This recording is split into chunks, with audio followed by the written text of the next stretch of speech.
حضور صلی اللہ علیہ وآلہ وسلم نے کچھ دنوں کے لیے رات کا قیام چھوڑ دیا تو ایک کافرہ عورت نے آ کر حضور صلی اللہ علیہ وآلہ وسلم سے بدتمیزی کی۔ اس موقع پر جب کچھ دنوں کے لیے وحی آنے کا سلسلہ بند ہو گیا تھا تو مشرکین مکہ نے بسم اللہ الرحمن الرحیم۔ ناظرین، حضور صلی اللہ علیہ وآلہ وسلم کی عملی زندگی اس دعوے کی سب سے روشن راز اور دلیل و برہان ہے۔ حضور صلی اللہ علیہ وآلہ وسلم کو دکھوں، مصیبتوں، پریشانیوں اور مشکل حالات سے دوچار کرنے والے، رنج و غم اور تکالیف میں مبتلا کرنے والے، حضور صلی اللہ علیہ وآلہ وسلم کو ہر طرح کی اذیتیں، تکلیفیں دینے والے، مارنے پیٹنے والے، گردن مبارک میں کپڑے اور رسیاں ڈال کر بھینچنے اور بل دینے والے، حضور صلی اللہ علیہ وآلہ وسلم کے مقدس جسم کو تیر و تفنگ، نیزوں اور پتھروں سے لہولہان کرنے والے، آپ صلی اللہ علیہ وآلہ وسلم کو ہجرت پر مجبور کرنے والے، آل اصحاب رضی اللہ عنہم کو شہید کرنے والے، حتیٰ کہ آپ صلی اللہ علیہ وآلہ وسلم کی جان کے پیاسے اور کھانے میں زہر دینے والے لوگ جب مفتوح جنگ کی قیدی اور بے بس ہو کر مکمل طور پر آپ صلی اللہ علیہ وآلہ وسلم کی دسترس میں آئے تو نبی کریم صلی اللہ علیہ وآلہ وسلم نے انہیں نہ صرف دل و جان سے معاف کر دیا بلکہ اپنے سینے سے لگایا اور ان کے لیے اللہ تعالیٰ سے دعائیں کی۔ یہی وجہ تھی کہ وہ لوگ کبھی اسلام کو نکال دینا چاہتے تھے، اسلام نے خود ہی انہی کے دلوں میں ڈیرا ڈال دیا۔ پیغمبر اسلام صلی اللہ علیہ وآلہ وسلم کا غیر مسلموں سے حسن سلوک۔ بحیثیت مسلمان ہم جس با اخلاق نبی کریم صلی اللہ علیہ وآلہ وسلم کے پیروکار ہیں، ان کا غیر مسلموں سے کیا مثالی سلوک تھا۔ یا رسول اللہ صلی اللہ علیہ وآلہ وسلم قتل ہونے والے مشرکین کے بچے تھے۔ حضور نبی کریم صلی اللہ علیہ وآلہ وسلم نے ہمسایوں کا حق ادا کرنے کی جو تلقین کی، اس میں مسلم اور غیر مسلم کی کوئی تفریق نہیں رکھی، اور آپ صلی اللہ علیہ وآلہ وسلم کی اس تعلیم پر صحابہ کرام رضوان اللہ علیہم اجمعین برابر عمل کرتے رہے۔ اسی طرح آپ صلی اللہ علیہ وآلہ وسلم غیر مسلم بچوں کے ساتھ بھی نہایت مشفقانہ سلوک فرماتے ہیں، اور مشرکین کے بچے بھی آپ کی شفقت کی وجہ سے آپ صلی اللہ علیہ وآلہ وسلم کے پاس آیا کرتے تھے۔ جب بھی جنگ ہوتی تو آپ صلی اللہ علیہ وآلہ وسلم خصوصی طور پر حکم دیتے کہ خبردار کسی بچے کو مت مارنا، وہ بے گناہ ہیں۔ ایک جنگ میں چند بچے مارے گئے۔ حضور صلی اللہ علیہ وآلہ وسلم کو خبر ملی تو شدید رنج ہوا۔ ایک صحابی رضی اللہ تعالیٰ عنہ نے عرض کیا، یا رسول اللہ صلی اللہ علیہ وآلہ وسلم، وہ تو مشرکین کے بچے تھے۔ آپ صلی اللہ علیہ وآلہ وسلم نے ارشاد فرمایا، خبردار بچوں کو قتل نہ کرنا۔ اللہ تعالیٰ نے ارشاد فرمایا، قسم ہے چاشت کے وقت کی اور رات کی جب اس کی تاریکی چھا جائے۔ اس سورہ مبارکہ کی شان نزول کے بارے میں اختلاف ہے۔ بعض نے کہا کہ کسی عذر کی وجہ سے حضور صلی اللہ علیہ وآلہ وسلم نے کچھ دنوں کے لیے رات کا قیام چھوڑ دیا تھا تو ایک کافر عورت ابو لہب کی بیوی ام جمیل نے آ کر آپ صلی اللہ علیہ وآلہ وسلم سے ناشائستہ گفتگو کی تھی، اور اس موقع پر یہ صورت نازل ہوئی۔ بعض کہتے ہیں کہ جب کچھ دنوں کے لیے وحی آنے کا سلسلہ بند ہو گیا تھا تو مشرکین مکہ نے بدتمیزی سے گفتگو کی تھی، اور اس موقع پر یہ صورت نازل ہوئی۔ فقیہ قاضی عیاض فرماتے ہیں کہ یہ صورت حضور اکرم صلی اللہ علیہ وآلہ وسلم کی خاص عزت اور تکریم کو جو اللہ تعالیٰ نے آپ صلی اللہ علیہ وآلہ وسلم کو عنایت فرمائی ہے، 6 اعتبار سے شامل ہے۔ اول یہ کہ قسم کھا کر اللہ تعالیٰ نے آپ کے حال کی آپ کو خبر دی اور فرمایا، یعنی رب ضحیٰ کی قسم، اور یہ نیکی اور عزت کے بڑے درجات میں سے ہے۔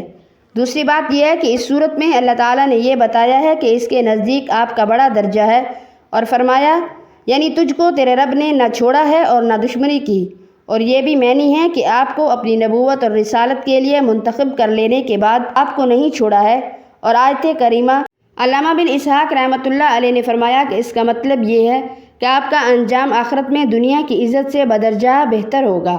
اور سہل نے فرمایا کہ اس کا مطلب یہ ہے کہ وہ شفاعت اور مقام محمود کا مرتبہ جو میں نے آخرت میں آپ کے لیے محفوظ رکھا ہے، ان نعمتوں سے بدرجہ افضل ہے جو میں نے دنیا میں آپ کو عطا کی ہیں۔ اور چوتھی بات یہ ہے کہ اللہ تعالیٰ نے ارشاد فرمایا،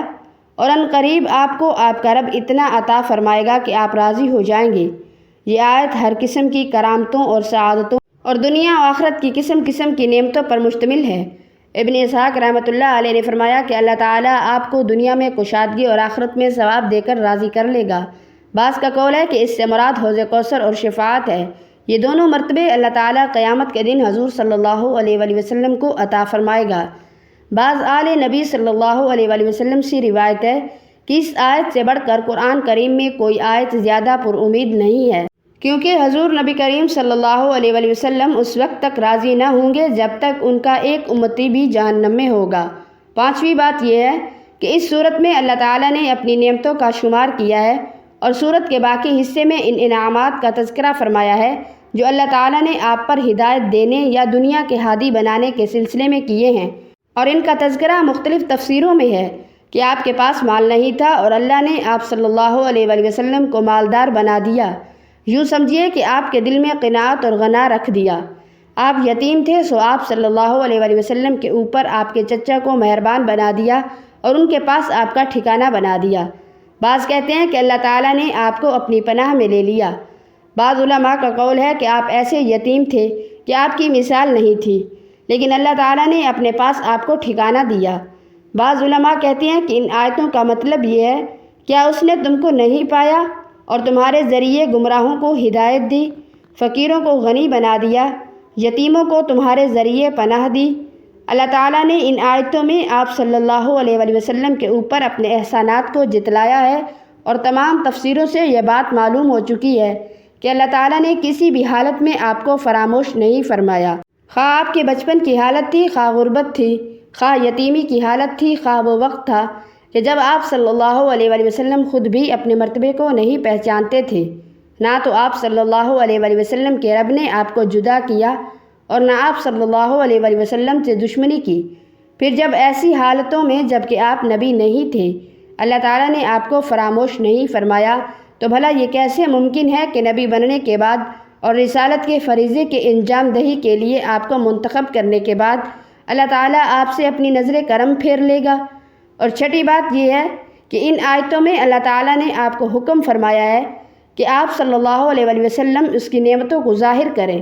اور اللہ تعالیٰ نے آپ صلی اللہ علیہ وآلہ وسلم کو جو شرف و بزرگی عطا فرمائی ہے اس کا شکریہ ادا کریں۔